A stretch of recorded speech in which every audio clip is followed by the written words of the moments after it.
Good morning, everyone, and welcome to Graniterock's Product Knowledge Seminar. My name is Jackie Serrano, and I will be your host today.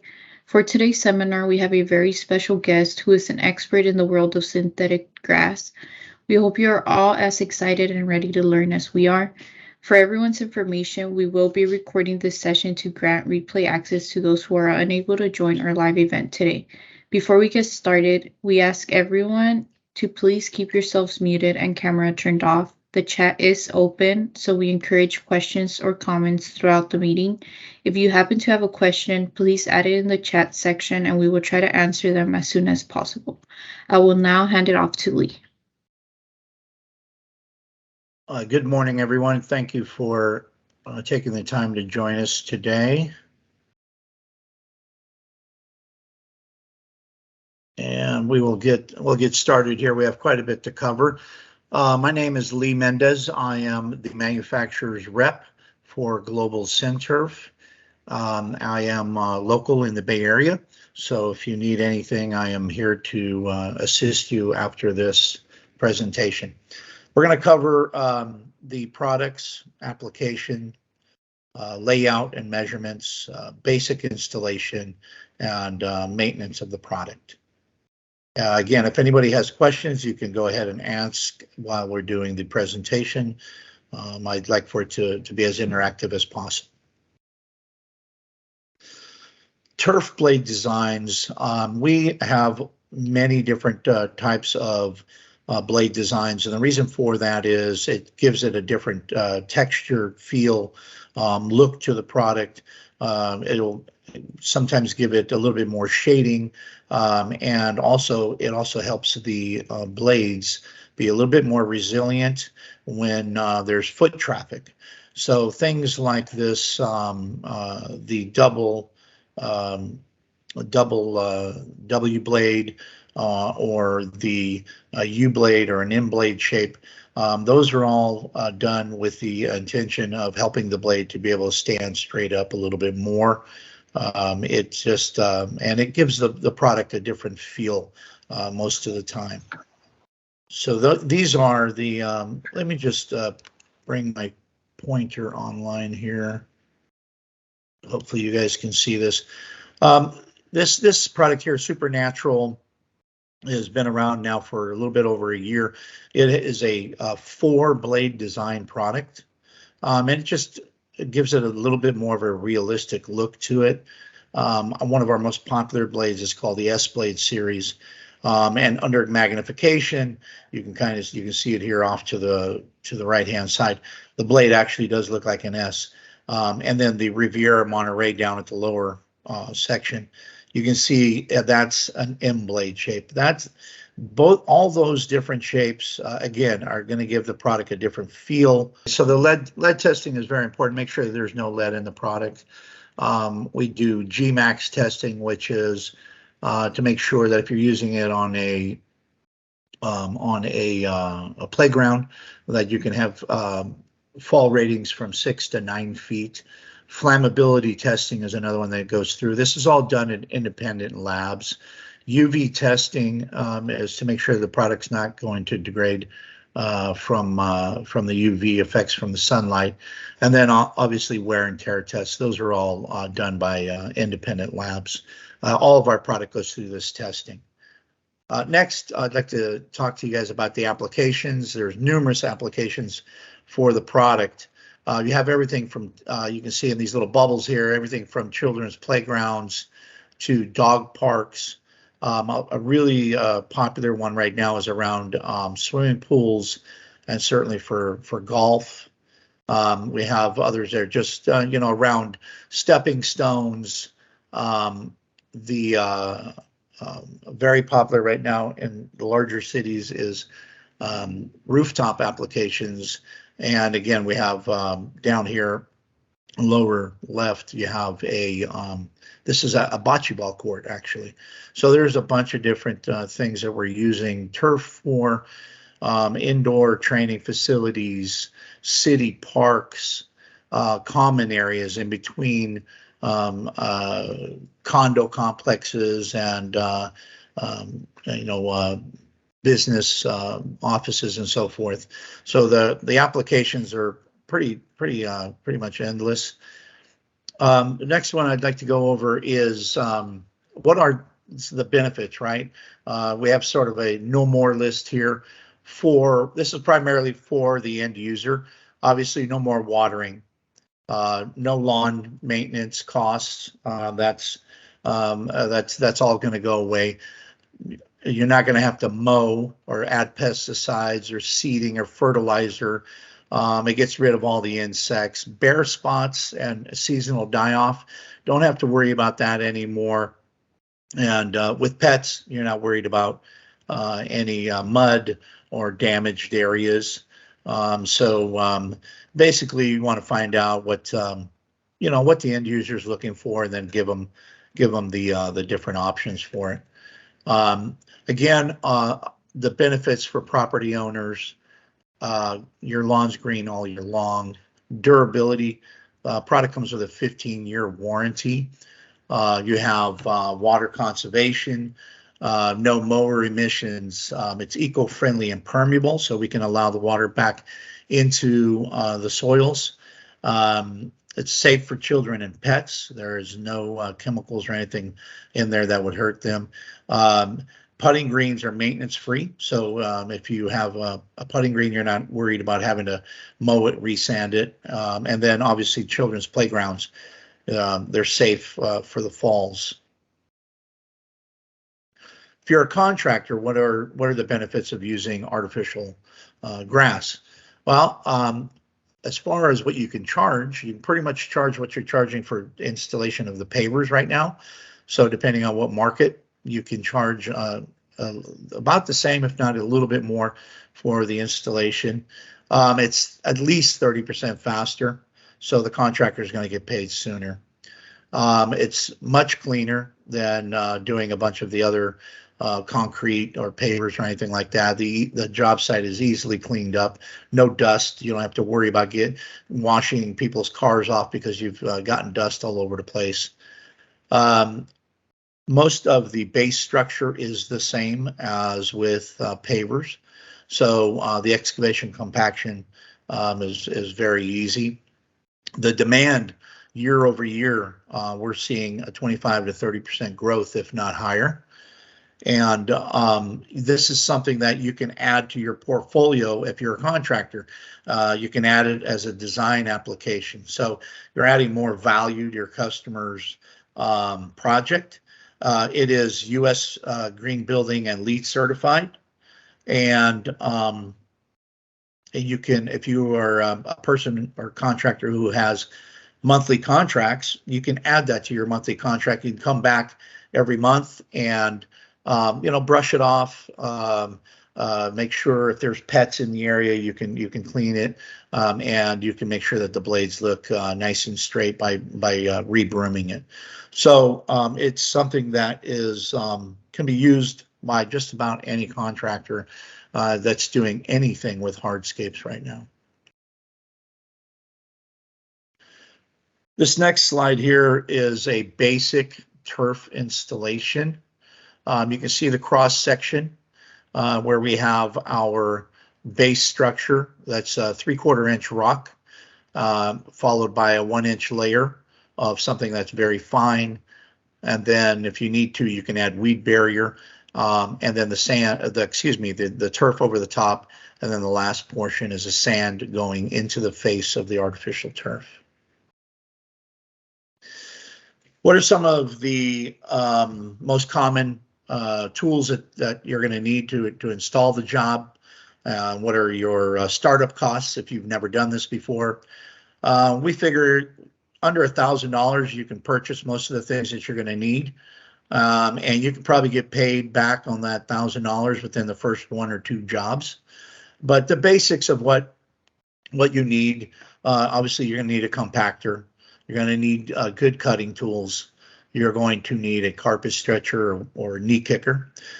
Something we recommend is a power broom, but not necessary. You can use a stiff bristle broom. And then a drop spreader. This will allow you to introduce the infill very uniform and much quicker than trying to do it without the drop spreader. So none of these are very expensive. The most expensive thing in here is the power broom, and compactors and power brooms. You can rent those nowadays. So everything is very easy to get a hold of. I want to go over real quick and cover the measuring and the layout of a job site. So if you can see up in here, there's a bunch of different measurements that the contractor has supplied, and you need that. These are so that because the backyard goes off in an angle, you need to know that. The rolls are going to come 15 feet wide.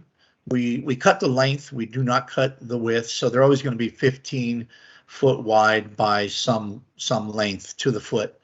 As you can see here in the drawing, they've laid it out 15 foot wide, 3 sections here, and they know the length. So when the contractor goes to purchase the product, he can say, hey, I'm going to need 3 rolls. One of them is going to be 15 by 21. The other is going to be 15 by 26, and the other is going to be 15 by 36. And then you're going to have 2 seams where you're connecting these together. And there's going to be some waste because, again, of the angle that this backyard runs off at. But this would be a really perfect example of how to measure and lay out for your project. And then when you go into your when you go into Graniterock to purchase it, if you give them this little diagram, they'll know exactly what you need, or you can just tell them, you know, this is the product I want, and here are the measurements of the rolls.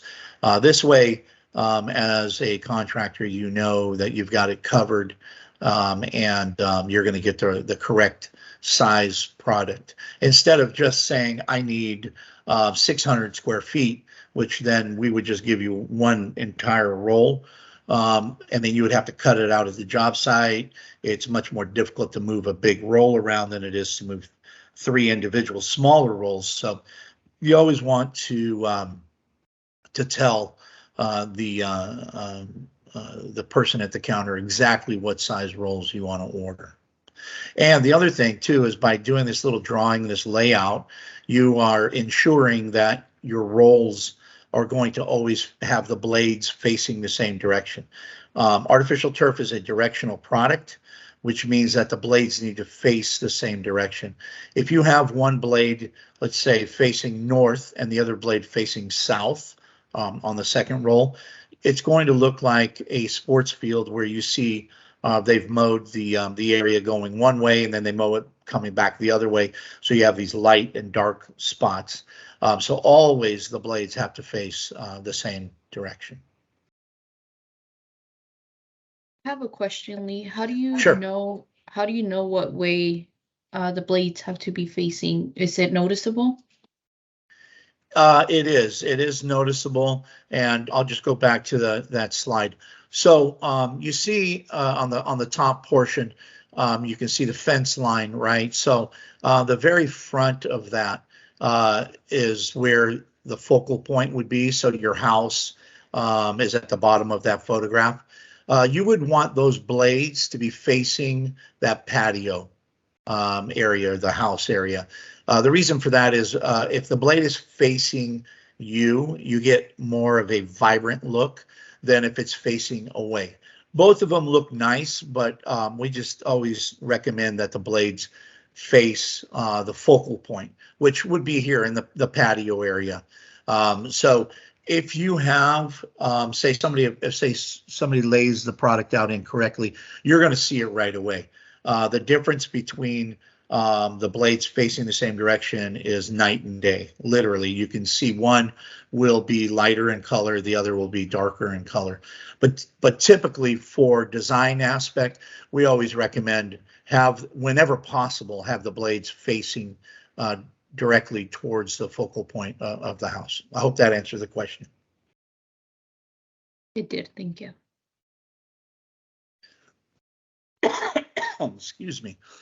Okay, this next one deals more with contractors, but all of our rolls come with a caution sticker. And what this primarily is basically saying, hey, let's stop, make sure this is your product.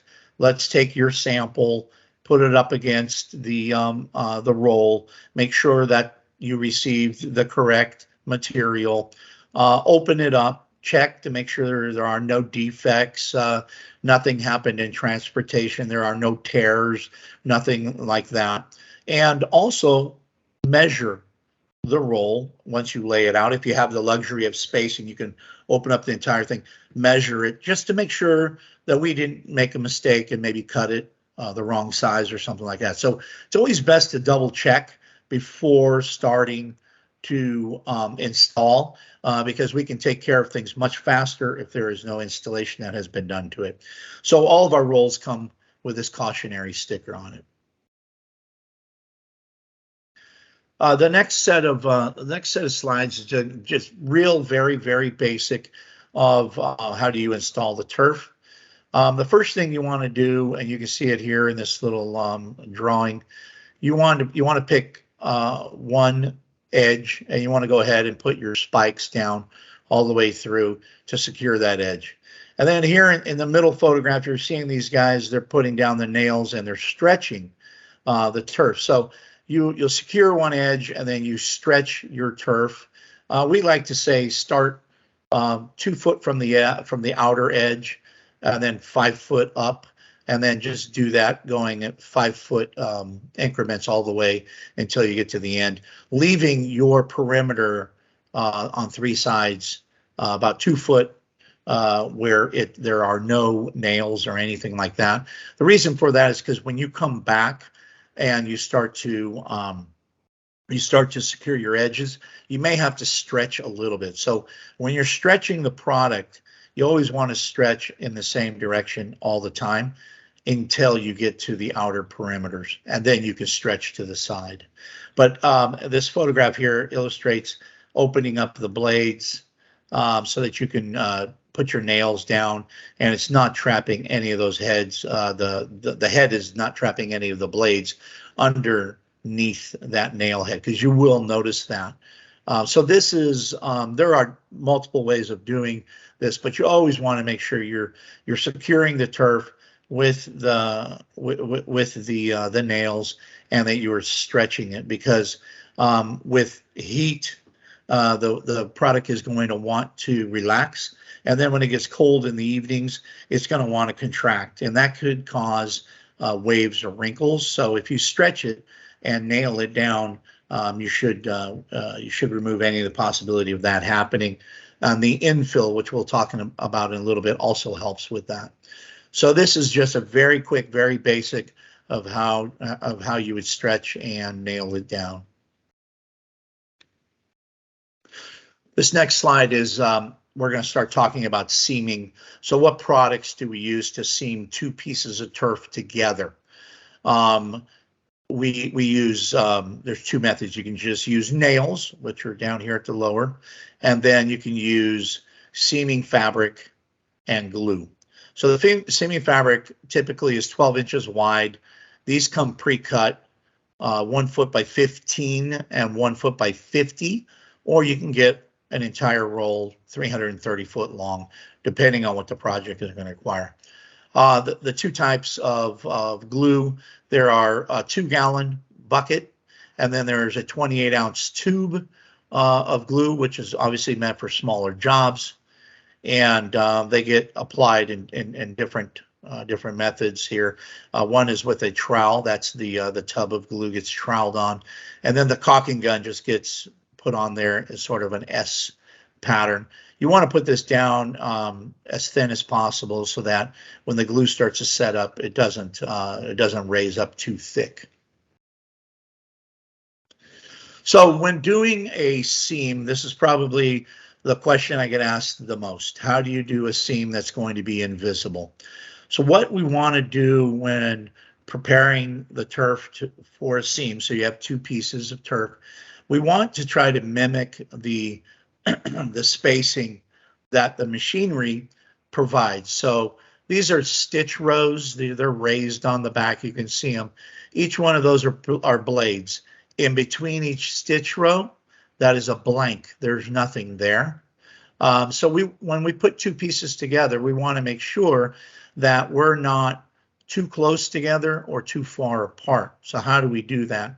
We tell you to first, let's just say you take the piece on the left-hand side and you're going to trim right up against the blade. So you're trimming right up against that blade line right there, and that's going to cause a blank to be left. So nothing there, right? On the next piece, which we'll say is the right-hand piece, you're going to trim in front of the blade or the stitch row and leaving the blades there, so you're not cutting across the stitch row. Once you've done that, you're going to have two pieces, one that has a blank and one that has a blade. And when you put them together, they're going to look very, very close to the spacing that the machinery has already made. That means that your blades are not going to be pushing up on each other and they're not going to be too far apart. Those are the two biggest mistakes that people make when cutting for a seam. And this next slide here is going to illustrate it pretty good. So you can see I'm showing up close down here at the bottom middle. That's a stitch row, right? So that's the raised blades, and in between you have these blanks. So this piece here, which we've cut for you, if you look at the very top, you can see that the spacing is almost 100% identical at the seam. We left it open down here at the bottom so that you can see that's where the seam is, but that is about as perfect as you're going to get right there. And what's going to happen is your blades are going to be spaced perfectly so that when you go through and you check them and you brush them up, you should have an invisible seam. That is the easiest, fastest way to do that. There are other methods. Contractors who are very, very knowledgeable, they'll sometimes just go right down the middle. But for teaching purposes, this is what we like to illustrate. This slide here is examples of bad seams. We talked about the blades being too close together. You can see this is the blades are bunched at the seam right down the middle here. And it sort of looks like a mohawk. They're pushing onto each other. There's too many blades within that area, which makes it look completely different than the surrounding areas. So your eye is going to be drawn to that. On the other example, on the right-hand side here, this is a little bit too open, but I wanted to illustrate a bad seam that did not have enough blades in there. And what's happened here is that the contractor or whoever did this left the two blades from either side of the roll too far apart. So it's sparse, there's not enough there, and your eye's drawn to that too. So that's why we always show doing the blade this way, making sure that you're leaving the perfect spacing all the time. Now, applying the glue, if you're going to glue this down, again, we showed you the glue earlier, the types of glue that it comes. So you're going to want a trowel, use a trowel if you're using the bucket glue. And this is a really good way of doing it. You're going to get good coverage all the way around, and the spacing is with your trowel. You can set it up to be 1/8 inch or smaller if you want to. If you're going to use the tube, again, you want to do as much coverage as possible with the tube going back and forth to cover as much of the seaming tape as possible. Your coverage using the trowel method is going to be about 50 square feet out of a bucket of glue. Some people might get a little bit more if they're putting it on thinner. Your coverage out of a tube of glue, if you're using this method here with the S, you're going to get about 25 lineal feet of that. 25 to 30 lineal feet should be what you're going to get out of a tube.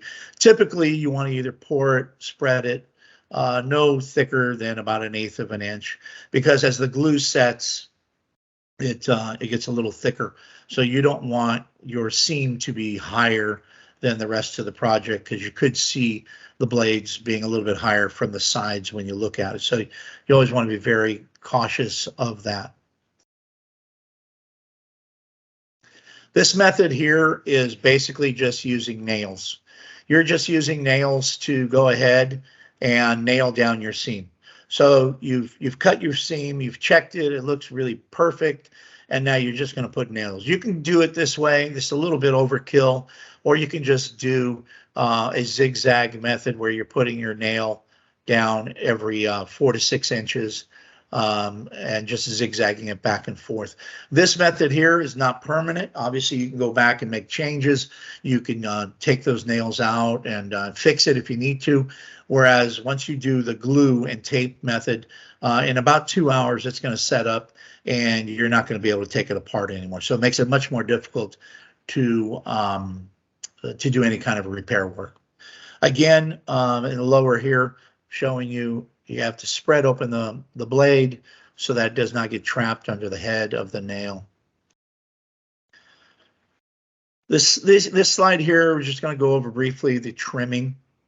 I always want to have a good knife, and this is the best knife here to use. It's angled to make it easier to cut. It has a cutting blade on both sides, so that means you can cut straight down from the face of the product going either to the right or to the left. You always want to use your edging as your guide so that you're trimming it nice and straight up against there. Typically, you'll want to leave your edges a little bit long so that you can grab it and then peel it back as you're cutting. It makes it a lot easier. At this juncture here, you can use your knee stretcher to make sure you're tucking it all the way in as close as possible up against your edge, and then you want to nail. And this photo here illustrates the nail at slightly less than 45. We don't want it at a 45, but we do want the nail pushing towards the edge. So you want to angle your nail slightly as you put it in there, and you want to put a nail around the perimeter anywhere from every 4 to 6 inches apart.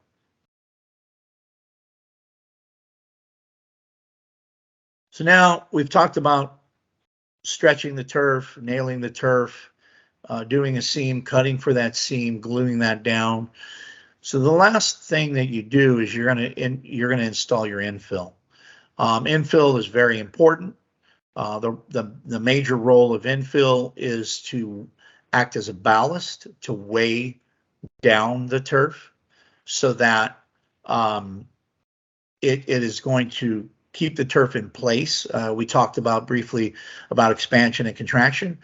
Putting enough infill down will help with that. So we have a couple of different kinds of turf. We have kiln dried sand, which is just this tan bag. It comes in a number 16 or a number 30. The higher the number, the smaller the gradation of sand. So a number 30 sand is always used for putting greens. A number 16 or a number 30 can be used in regular turf. We have colored sand. Here locally, we have what's called a hybrid sand. It's more of a black and green mixture, but it also comes in a 16 and a 30. We have Wonderfill, which is a green colored sand that has an antimicrobial coating.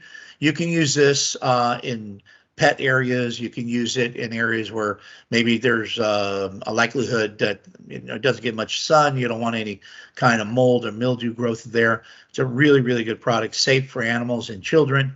This one comes in a 12-20, so there's the gradation sizes are a little bit different, and then a 16-30. So the 16-30, you always want to use it in your putting greens. Minimum amount of infill is 1 pound per square foot on regular turf. If you're using it for a putting green, we ask that you use 2 pounds per square foot. That's because we want the blades to be nice and firm, and the ball will roll a whole lot easier and truer the more sand that you put in. A product we haven't talked about yet is Zeofill or Zeolite. It is a mineral. It's been crushed or pulverized to the consistency of sand. What this does is it will absorb the urine from the pets, and it blocks the odor. So as it evaporates back out into the environment, you don't get any of the pet odors from the urine from your dog. Now the area still does need to be hosed off so that the blades remain clean. Obviously, you have to pick up after your pet and hose it off. But that product should be used at 2 pounds per square foot also, because we want to make sure that there's enough there to take care of a medium to large dog. A specialty product for someone who is worried about heat temperatures on the turf would be T-Cool. That's this product here on the right hand side. T-Cool we'll cover here in a little bit, in a little more detail.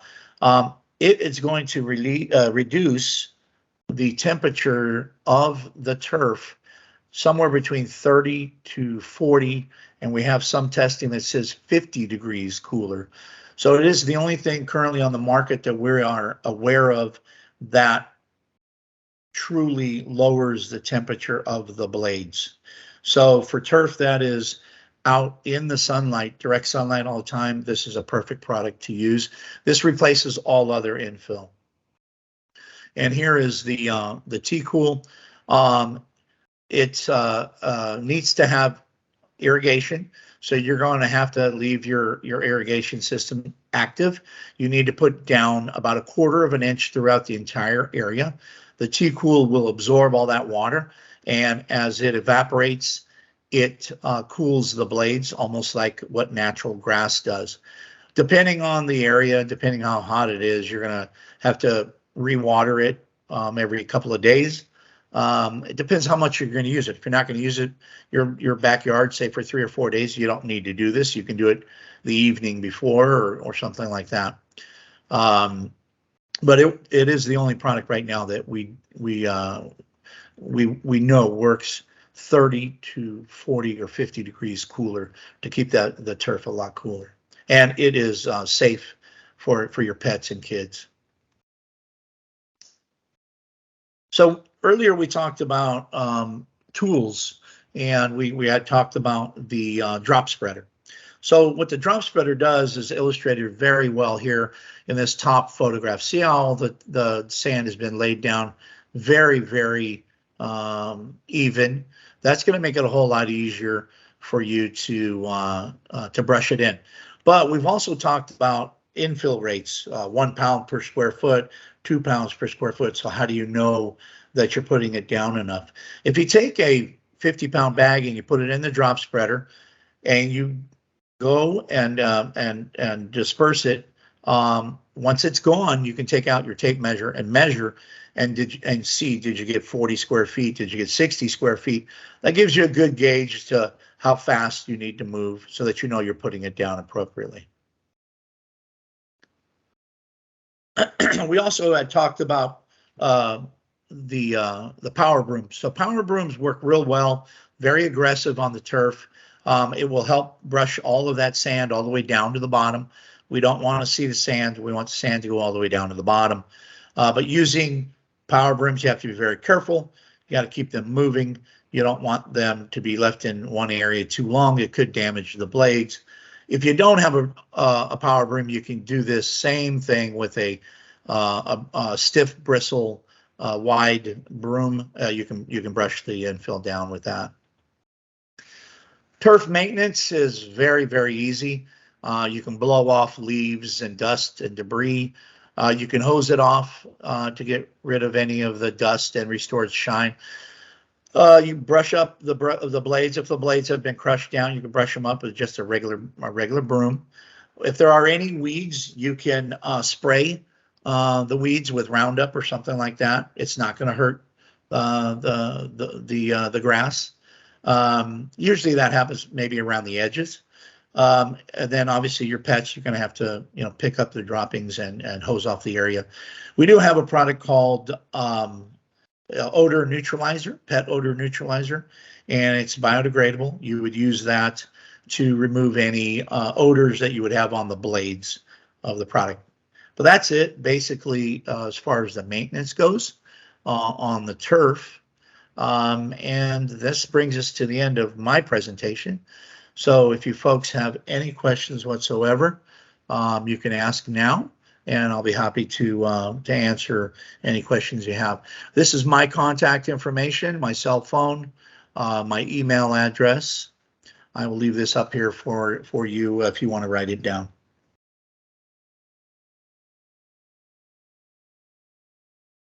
The floor is open if you guys have any questions.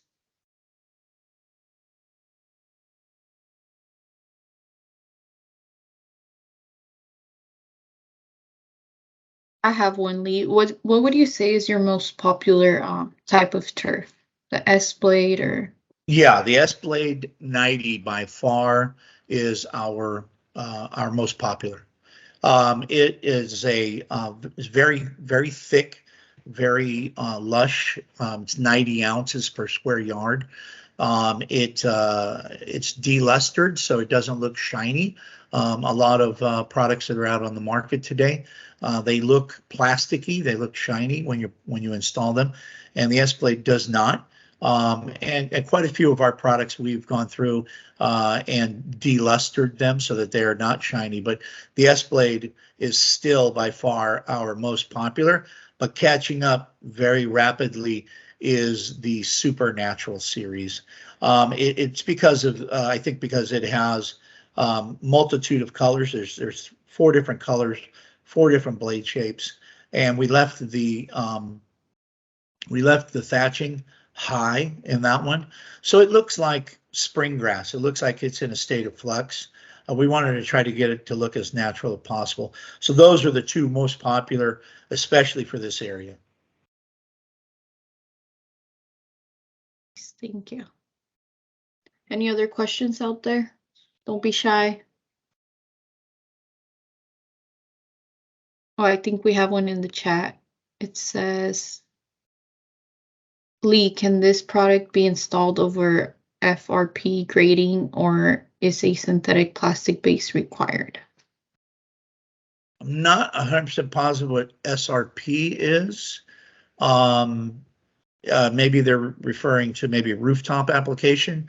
It can be done on rooftop applications where there's membranes. We have tile that you would put down. It looks like sports court, and you would put the product over that. Or if that refers to a permeable installation, it can be installed over that also, because there's the product comes with more drainage than natural turf has. So it works real well for both, but I'm not 100% sure what that abbreviation means. But there's almost nothing that the turf can be installed over that can't be installed on. You can install it on concrete. You can install it over asphalt. You can install it over decking. I've had all kinds of different requests for things to where you can put the turf. So he put in the chat, yes, a permeable rooftop install on fiberglass grading. Yeah, you should be able to do that, because what you need to be sure of 100% is that you're not going to nail or screw into the rooftop, because we don't want to destroy the membrane or the whatever stops it from water from getting into the building or the structure itself. So if you use the tiles, they snap together, and then you can just screw right into the tile, and you don't have to worry about securing your edges or screwing into anything like that. So that way your rooftop membrane or whatever happens to be down will be 100% intact. I have a question, Lee. What would you say is the average lifespan of a turf install? So in a backyard or front yard, so a very typical homeowner application, one of the very first slides that we saw was the testing. So there's a testing machine that they use that goes back and forth over the turf, and it mimics, expedited usage of the turf. And we have testing that goes out to 20 and 25 years life cycle. So the machine will stop once it detects the turf is breaking, or it's fraying, or it's tearing. So that's a long life cycle. That's why we give you a 15-year warranty with the product.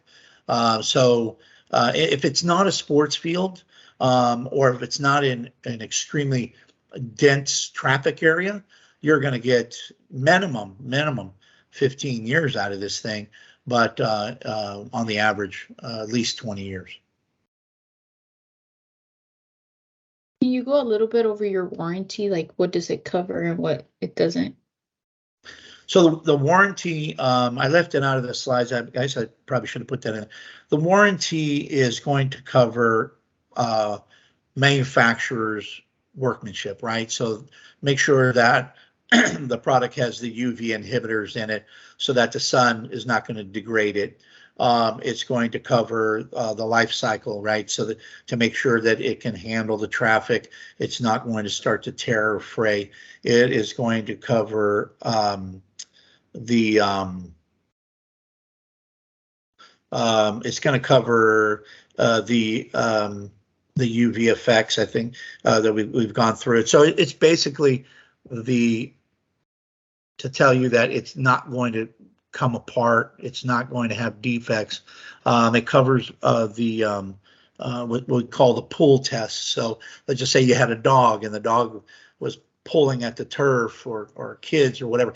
It's not going to come apart. So there are quite a few things that it does cover, but it is a prorated warranty. So the longer you've had it in the ground, then it's going to get prorated over the lifespan of the 15 years. What it will not cover, obviously, abuse to the product. It's not going to cover bad installation. And one thing that it does not cover is going to be what we call window burn. There's a sort of a phenomenon that happens where the sun hits a window at a perfect angle and it'll turn it into a big magnifying glass. At that point, it reflects and it will just literally cook the turf. It'll stay on there at about 160, 70, sometimes 200 degrees. And it will damage the turf. So it doesn't cover that, but even with that being said, we'll work with the contractor and the distributor to help come up with a solution and a fix, which in most cases it's just putting a film or a screen over the window that's affecting it, and that'll stop that, and then we can go in and you can cut out the area and do a patch for that. But it's pretty standard warranty that's going to give you peace of mind that the product has been manufactured correctly and it's going to do what we said it's going to do. Perfect. Thank you, Lee. Are there any other questions? Okay, then with that being said, then we'll finish for today. Thank you all for joining us. We appreciate your participation and hope it was of your liking. We also hope to see you all here Thursday, September 29, to further expand your knowledge on natural stone. Our guest speaker will be Mo from Stone Universe, same time as today, 10 a.m. to 11 a.m. Once again, I would like to thank Lee for taking time today to share his knowledge with us. That concludes today's product knowledge seminar. Be safe, everyone, and have a great rest of your day. Thank you very much.